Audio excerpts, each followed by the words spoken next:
అనంతపురం జిల్లా గిద్దలూరు మండలం దుద్దంపల్లి గ్రామంలో శ్రీ అభయాంజనేయ స్వామి నూతన గుడి విగ్రహ ప్రతిష్ట ధ్వజస్తంభ ప్రతిష్ట మహోత్సవం పురస్కరించుకొని ఈ యొక్క గ్రామ ప్రజల ఆధ్వర్యంలో బహుమతి దాతల సంపూర్ణ సహకారంతో ఏర్పాటు చేసినటువంటి జాతీయ స్థాయి ఆరోపణ విభాగంలో మొదటి బహుమతి కైవసం చేసుకున్న వారు చూపల్లి ప్రభాకర్ రెడ్డి గారు సోమవారం గోస్పాడ్ మండలం నంద్యాల జిల్లా జత సంబా 2.0 జూనియర్ ధర్మాగిత్తలు 4115 అడుగుల దూరాన్ని లాగి మొదటి బహుమతి 50,000 రూపాయలు కైవసం చేసుకున్నారు. రెండో బహుమతి బొట్టబాటి రవికుమార్ చిలుకూరి నాగేశ్వరరావు గారు చేపంగళూరు మండలం ప్రకాశం జిల్లా వారు 3,803 ఇంచులు లాగి రెండవ బహుమతి కైవసం చేసుకున్నారు.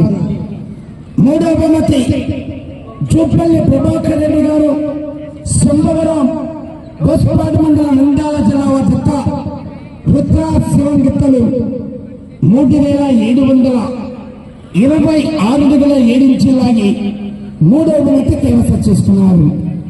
నాలుగవ బహుమతి బోరెడ్డి జనార్దన్ రెడ్డి గారు పెద్దకొట్టాల భక్తుల కార్తిక్ యాదవ్ గారు దున్నిప్పాడు వారు 3,550 అడుగుల దూరాన్ని లాగి నాలుగవ బహుమతి కైవసం చేసుకున్నారు.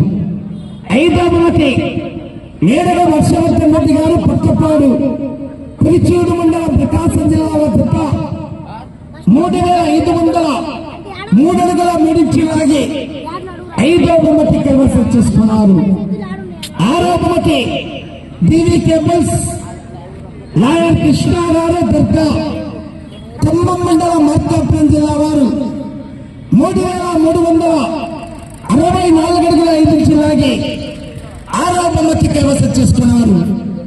కార్యక్రమానికి సహకరించినటువంటి దొడ్డంపల్లి గ్రామ పెద్దలకు దేవస్థాన కమిటీ వారికి బహుమతి దాతలకు ఒంగోలు జాతి పశు పోషకుల తరపున అభివృద్ధి కమిటీ తరపున ప్రత్యేక ధన్యవాదాలు తెలియజేసుకుంటూ ఆ యొక్క విజేతలైనటువంటి రైతు సోదరులకు దాతల చేతుల మీదుగా కమిటీ పెద్దల ఆధ్వర్యంలో శ్రీ అభయాంజనేయ స్వామి దేవస్థానం వద్ద ఆ యొక్క బహుమతులు మరికొద్ది క్షేపట్లో బహుకరించాల్సిందిగా విజ్ఞప్తి చేస్తున్నామండి. చాలా దూరాల నుంచి గిట్టలు వచ్చేసారు. దాదాపుగా వాళ్ళు ఇక్కడికి వచ్చి 5-6 రోజుల నుంచి ఇక్కడే ఉంటున్నారు. ఈ రోజుతో చివరి బహుమతులు ఇక్కడ పోటీలు కూడా అయిపోయినాయి. హనుమాన్ జయంతిని పురస్కరించుకొని చాలా పందాలు దాదాపుగా 4వ తారీఖు నుంచి ఇప్పటి వరకు కూడా కంటిన్యూగా పోటీలు తిరుగుతా ఉన్నారు. దయచేసి కమిటీ వారి కొద్దిగా త్వరగా బహుమతులు అందజేయాల్సిందిగా విజ్ఞప్తి చేస్తున్నామండి.